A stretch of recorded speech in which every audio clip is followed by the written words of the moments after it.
take what they can get. It's a big wave, and they should be able to get the majority of them. But look at this. Early gank power here.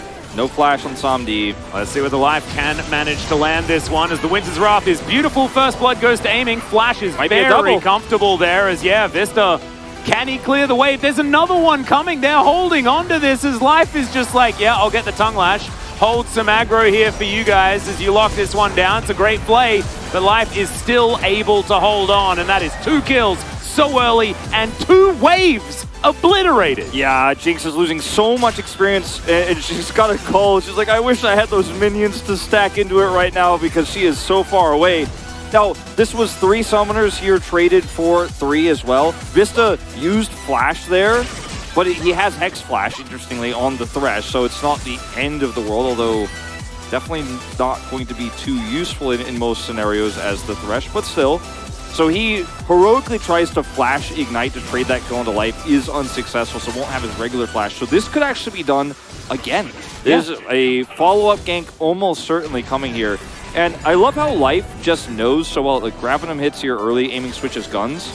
And Life just walks in and he's like, I'll just, you know, I'll ignite Tongue Lash and then just walk my way out. It's crazy how Life just has a Volibear ult here at level 3. He just turns off the turret. He just walks over there. Is that fair that Tahm Kench can do that? Then heal up with Grey Health and then just turn off the turret? He's catfishing the turret. This was a nice idea from Vista to get the Flash Flay in order to try and get the kill under the Tahm Kench, but you just trade flashes instead, and you are still dead. Yeah. Like I said, hey, follow-up gank. What a surprise. This time he doesn't have cleanse or flash. But aiming has grabbed him once again as they do manage to take a lantern, but is it going to be enough? Permafrost is there. Hook is going to land, but it only brings Cuz closer. And aiming, yes, he's going to go down relatively low, but Samdi can do nothing about it. My God, KT, this is beautiful. I mean, this is... Sejuani jungle is very strong, even though somewhat outdated. If you don't play this perfect, if you don't show respect, you lose your flash early.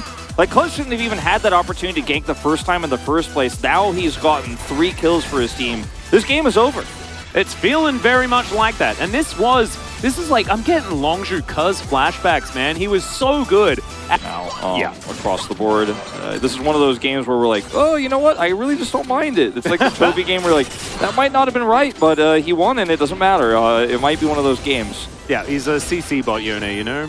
And that's precisely what Jovi managed to make happen. Is OnFleek going to look for a bit of a gank here towards the bottom side. There's the flash forward. The crush is brilliant. And the needlework not enough healing this time around as Dudu uses all of his health bar that they managed to hold on. This turret runs out of minions though, as Life is going to have to flash. Karis can have his ult respected as Vikler is up here on the top side looking to try and match here. So this is... For a moment, I was wondering why Vikla didn't consider the teleport, because he might have been able to turn that into a big, huge opportunity, because he had ultimate. Again, last time he also didn't teleport to save Rascal topside, but he's getting solo plates versus split plates for a Gnar Viego, so this is actually more valuable for him to actually get these guaranteed plates, you know, and all of the gold instead of the split plate. I'm going to feel pretty good about it. Yeah, OnFleek looks for a stun, gets it, but I don't know whether that's exactly what he wanted. Moonlight Vigil comes down. There's the Glacial Prison, soaked by Dudu, and he takes the Lantern Ride to get himself out. Gwen was immune, but also the hook missed. But now OnFleek will start off this Drake. Dudu in the brush. They need to wait out this Naba, or Humble Life need to burst down this dragon. Oh, they're trapped here. Karis. Yeah, don't line up for Vikler's ult, who's going to miss, unfortunately, but Samdi is still very, very low. Cuz just going to deal with him himself, and now Rascal is popping off in the fight. The Azir goes down. Cuz is dealing with the Drake and may lose the battle as he doesn't have Smite available. Can't take another auto as Vista's going to have to flash to get out of the way of this support. He throws Life a lantern just to give him the opportunity. He's so large. Oh, the Devour is going to be used on the Viego of all people. And KT win everything. They even managed to get Soul Point. Yep. Cuz was very close to death, but his smite came back up and he was able to survive there. He knew the timing, handled it well. And that's inner turret, or rather mid turret going down. So Vikla is pushing the side lane, teleports into this fight, very delayed, but is also able to pick up that extra money. Velio's ult is used early, but it's good enough to push OnFleek out. Now notice where Karis has to be in this fight.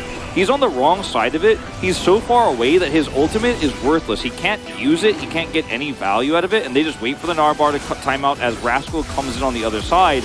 And all Karas really does in this fight is defensively try to lock Vikla down away from him. Yeah. And then that's all of your damage because the Jinx is not online. She dies first. And that's it. Like, that's the fight. Your 2 carries are worthless here, unfortunately, because Karas is just so early pushed away. Aphelios ult often used as a closer in fights like this, but I love that this time aiming with the items that he has, just uses it first and says, no, this is our Drake to take. You guys cannot be near it. This is my favorite. This is just silly. And he also emote spams as well. Like, he's having a good day. He's definitely having a good day. Stands on the lantern, says no after having a bit of fun with some supportal combaters. Now we come back to live, and the Baron has been started on Fleek. Remember, he's had some good smites so far today. See how this one's going to go. They're just not going to risk it. Karras going to have to shift some sands to get himself out of here. That's a phenomenal ulti to come on through as Vikla does have to go back to his Unbound Soul. Then gets into a Gnar, but you can see Hanwha. They're just too low. They can't fight this. Red-white guns are in there. And they do manage to secure it. On Fleek now running away with 110 health. And the Devour from Life for the extra movement speed gets over as well, as they're going to have to try and find him, and it's going to be Vikla that manages to secure it. There we go. Well, that's the end of this story tonight. This is not going to be the Game 2 power spike for Hanwha Life. It was in terms of the draft, but the game ended in the lane Atlas. And then we just saw KT with some really nice team fighting.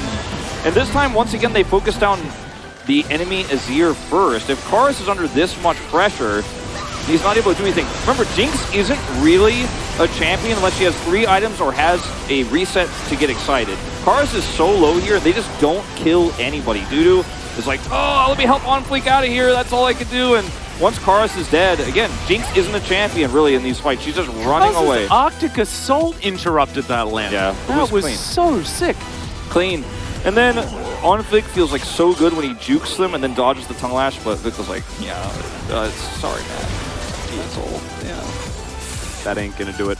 No, this game I felt like could have been so dynamic and had so many different possible ways it could go. We could talk about Karas with the redemption story on the Azir, but it just wasn't meant to be. It wasn't. And I think that, you know, the battle of the defensive support, a lot of members, but now Vikla, he's found Dudu, who's hopping away, Emperor's Divide to deny, but it's just, yeah, there's an aiming there, and you don't really want to be there, Karras, and now he's going to get dashed on. Gnar is going to come through, and he does manage to get his way out. Aiming secures the kill onto Karras, but Dudu, he's limping, and Hanwha Life, they only lose their mid laner. I thought it was going to be worse. Super Mega Death Rocket to try and steal the Drake, but it doesn't work. Nope. That's Infernal Soul to add insult to injury. And KT just going to push to end. They have all the tools they need. Except Crescendum, I guess, you know, could have been even worse for Hanwha Life. But, like, this was a hands diff game. I mean, the bottom 2v2 was played. Oh, and a plans diff. It's like hands and plans. But I like the draft here for Hanwha. They felt pretty comfortable. But if you're going to play like this, you know, you cannot be losing your flash at level 2. Yeah. And then getting fall Life Esports base. I mean, Rascal built the Zonias. I don't know if that was even required. I don't know if he was ever going to be in any danger at any point. Well, Vikla's going to land yet another knock-up. A Glacial Prison once again going to go wide. That is maybe a vote less here for Cuz, but I'd still vote for him. As Hanwha are going to chase KT out of their absolutely obliterated base. All right. I mean, Baron is up. And I think that KT will just happily kite back towards it. Or maybe just all dive on top of On Fleek and get baited by a Lantern. So like I said, kite back towards it. No, but KT actually set this trap really well because Hanwha have to expect they're kiting back towards Baron and might want to try to catch any stragglers, and then they just spring the trap. Not successful, but at the end of the day, with 2 waves of super minions coming through, and now a 3rd one actually from top. Oh, here we go, Jonas Strong shot. Cuz actually just walks out and tanks the rocket. He's like, no. Yeah, another point in the Cuz column. Yeah, that's another point in the Cuz column. He didn't miss the smite. Yeah, he didn't. Nailed it. Absolutely nailed it. This meta, I was talking to Atlas about this, of course, off camera, guys. This meta often has led to really oppressive games. It was the first thing I noticed when I watched the opening week of LPL is when teams get ahead, you just get further and further ahead, and it's really hard to catch up. Yeah, the snowball's pretty relentless. I think with additional turret damage and like the resistances, it's really hard to make cross-map plays in the early game if one of your lanes goes real bad too, like this one. So we just have some of these games where we watch 20 minutes of a team bleeding out. And this is one of those. We saw it last game too, and KT just outclassing. Yeah, last night as well. Like especially, just KT outclassing them in every way right now. And you know, for Hanwha, it's just a rough ending. It certainly is. This Nexus turret not long for the world. Zonfleet was searching for something. Karis is going to find a two-man ulti as aiming's going to go down extraordinarily low, but he has a GE. Managed to get his ult off as well, and as you can see, Hanwha Life Esports are just evaporating. My God! The damage here on KT. 9-0-5 for aiming in the end as the Nexus goes down, and KT, they break the tie with Hanwha Life Esports. They were in fact 1 game point.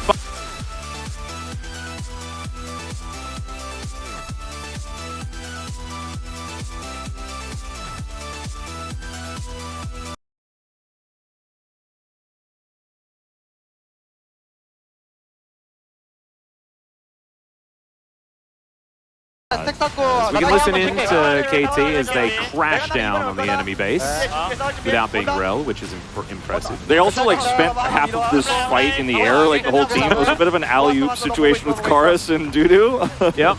And aiming was like down to his GA. He's like, oh, GA value. We nailed it.